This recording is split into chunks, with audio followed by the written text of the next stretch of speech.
بسم اللہ الرحمن الرحیم۔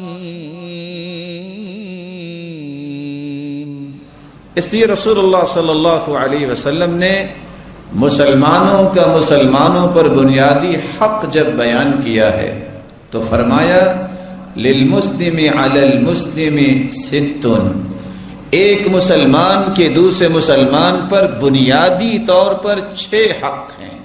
سب سے پہلا حق اذا لقیتہ فسلم علیہ، جب ملاقات کرو تو مسلمان بھائی سے تو سلام دو، اور دوسری روایت کے لفظ ہیں رد السلام، کوئی سلام کہہ دے تو اس کا جواب دینا، یہ ایک بنیادی حق ہے۔ جس شخص کے اندر عصبیت، تعصب، بغض اور حسد، انارگی اور انتقام کی آگ بھڑکتی ہے اور وہ کسی کو سلام کرنا پسند نہیں کرتا، یا کوئی سلام کہہ دے تو جواب دینا پسند نہیں کرتا، اس کا مطلب ہے وہ دین کی بنیادوں کو بھی نہیں سمجھتا، چاہے جائے کہ وہ دین کی نصیحت کرنے والا بن جائے۔ تو سب سے پہلا حق یہ ہے سلام کہا جائے۔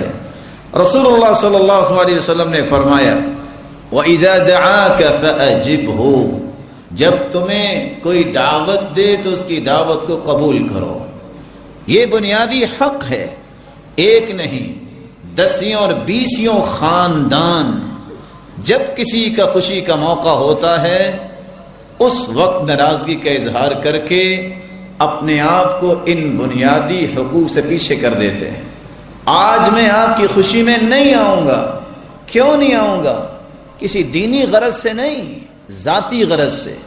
کاش دینی غرض ہو تو بہت اچھا، جیسا کہ عبداللہ ابن عمر رضی اللہ تعالیٰ عنہ فرماتے ہیں اللہ کے رسول صلی اللہ علیہ وسلم کو دعوت دی گئی کہ ختنے کرنے ہیں بچوں کے، آپ نے بات سننا پسند نہیں کی۔ دعوت پہ جانا تو دور کی بات ہے، آپ نے بات سننا پسند نہیں کی، یہ کوئی دعوت نہیں ہے۔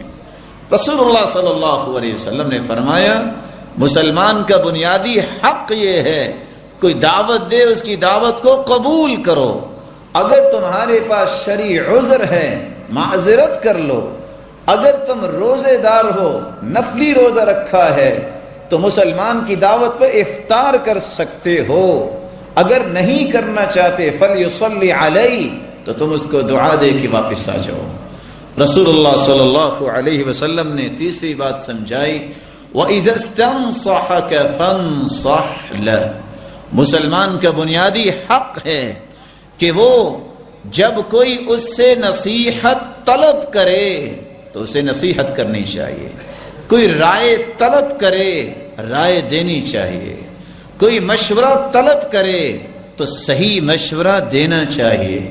رسول اللہ صلی اللہ علیہ وسلم نے چوتھی بات بیان کی وَإِذَا عَطِسَ فَحَمِدَ اللَّهَ فَشَمِّتْهُ، جب تم میں سے کسی کو چھینک آئے اور وہ الحمدللہ کہہ دے تو ایک مسلمان کو یرحمک اللہ کہنا یہ اس کا بنیادی حق ہے۔ رسول اللہ صلی اللہ علیہ وسلم نے فرمایا وَإِذَا مَرِضَ فَعُدْهُ، 5واں حق یہ ہے مسلمان کا مسلمان پر جب وہ بیمار ہو جائے تو اس کی تیمارداری کرے۔ اس کی تیمارداری کرنے کا اجر کیا ملے گا؟ اگر صبح کے وقت اس نے تیمارداری کی ہے جب تک سورج غروب نہیں ہو جاتا 70,000 فرشتے اس کی بخشش کی دعاؤں میں مقرر کر دیے جاتے ہیں، اور اگر سورج غروب ہونے کے بعد وہ عیادت کرنے جاتا ہے لم یزل فی خرفۃ الجنہ، جب تک وہ مریض کے پاس رہتا ہے وہ جنت کے باغیچے میں رہتا ہے جب تک کہ واپس نہیں آ جاتا، اور جب تک سورج نکل نہیں آتا 70,000 فرشتے اس کی بخشش کی دعائیں کرتے رہتے ہیں۔